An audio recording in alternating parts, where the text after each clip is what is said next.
Hi, welcome to the first video question and answer. So I have my questions right here that I've been collecting all week at the gym. It's Friday, January 9th, 2015. Not sure if I'm going to do this every Friday. Just going to wait till it's kind of full.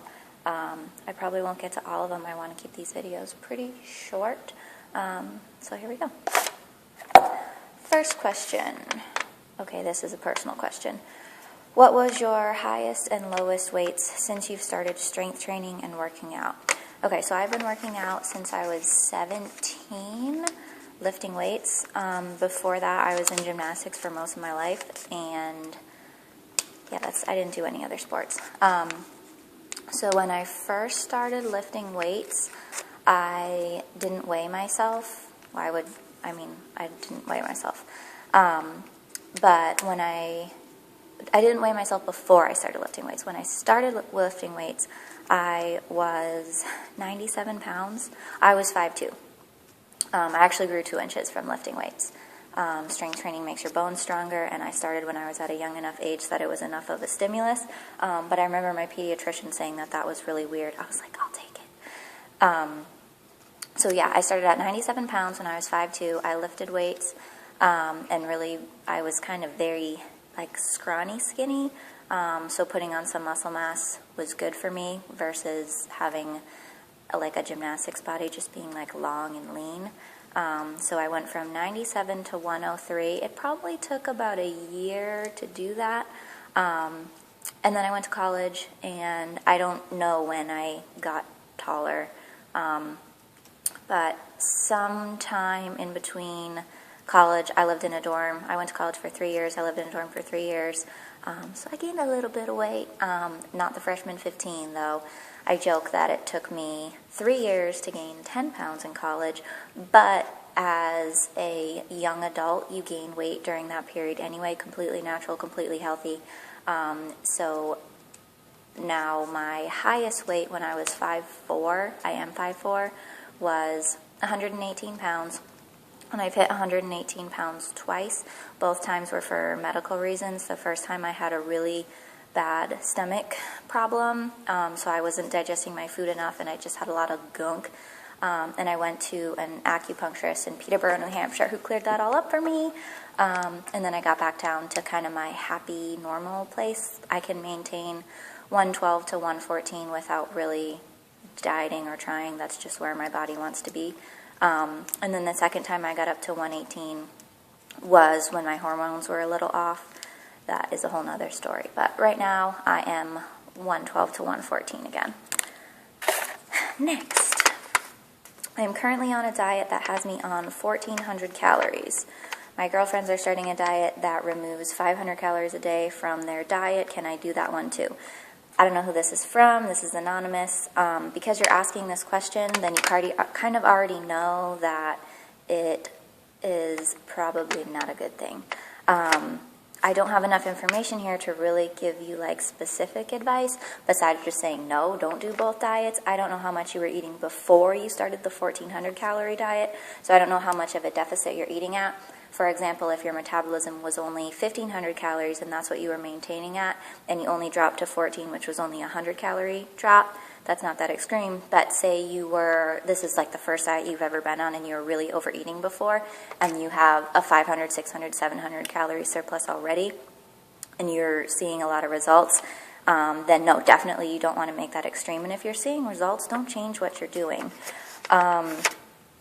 So the answer to that is no. That's about as specific I can get without knowing who you are. What is the best way to make my biceps grow? Again, kind of a general question, so I'll give you a general answer. Pretty much doing any bicep or back movement where you're constantly varying the wrist and the grip position. I tell my clients a lot to put your arms up like this. You can't really see because I have a sweatshirt on. But even if you're not flexing and you're just shifting your wrist back and forth, you can see my bicep moving a little bit. Not really. Try it on yourself right now. I'll wait. And that just kind of goes to show that you're not even flexing and just your wrist position like is changing how your biceps are reacting. Biceps by two, you have two muscles in there, so the wrist position will kind of help work both a little bit more evenly. One of the muscles is kind of shorter and fatter, and one of the muscles is longer and leaner, and it has a further away attachment. Personally, I like to have my females work that one a little bit more because females typically don't want that like fat, chunky bicep look. Males, of course, would be the exact opposite. So the best way to make your biceps grow, changing up the grip on all of the bicep curls, hammer curls, different curls that you're doing, and also changing the grip on your back exercises because your biceps can be involved when you're doing back exercises. How much cardio should I be doing daily and or weekly? I'm already counting my macros.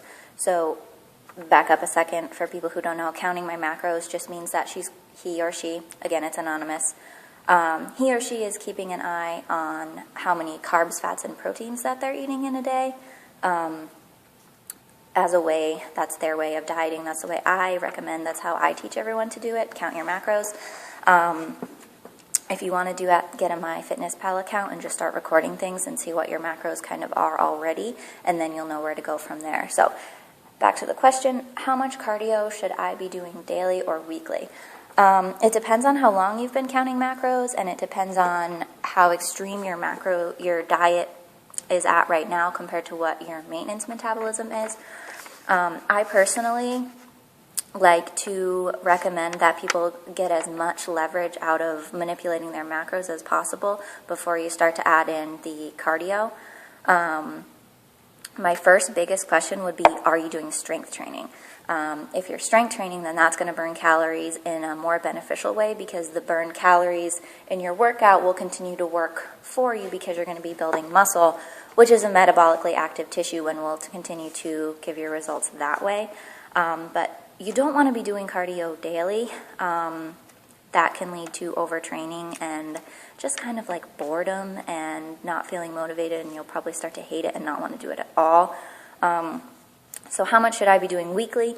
As little as possible to keep getting the results after you've exhausted manipulating your macros. So very personal question for that one as well.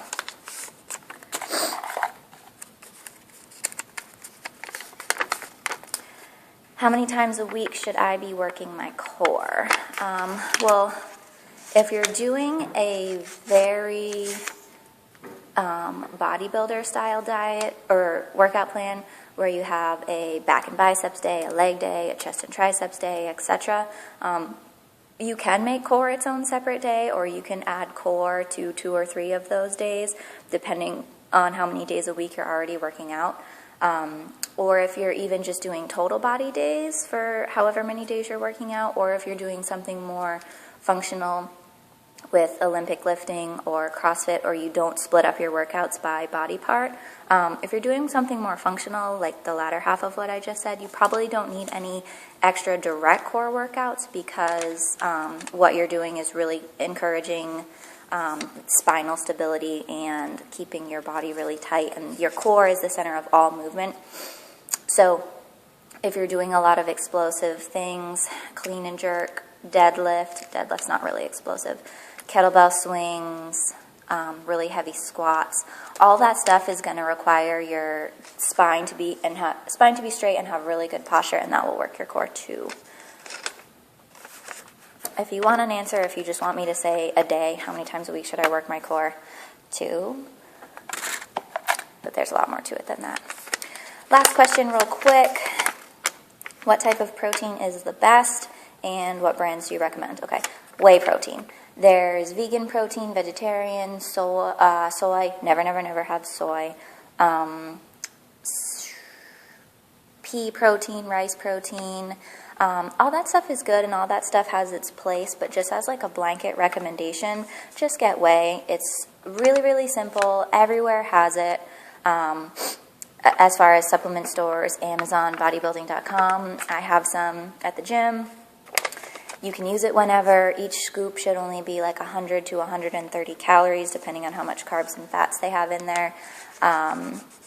It's been made, supplement companies basically have it perfected of how they can make whey, so there's a lot of different flavors, or if you don't want to have the artificial sweeteners in it, there's a lot of different natural flavors that are still pretty good, so just get whey.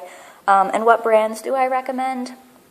The top brands right now are Optimum Nutrition. I've been using Optimum Nutrition since I started to get into weightlifting like 7 years ago.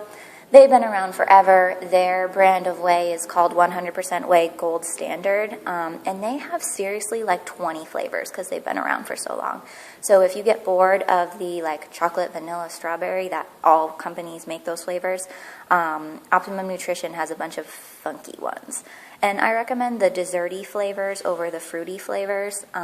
Whey is made from milk, so if you have like a tropical kiwi flavored protein powder, it's always going to have that like thicker dairy feel, I think. So I like to get the desserty flavors anyways, like Rocky Road, raspberry, chocolate truffle, chocolate mint, like really yummy sounding ones like that.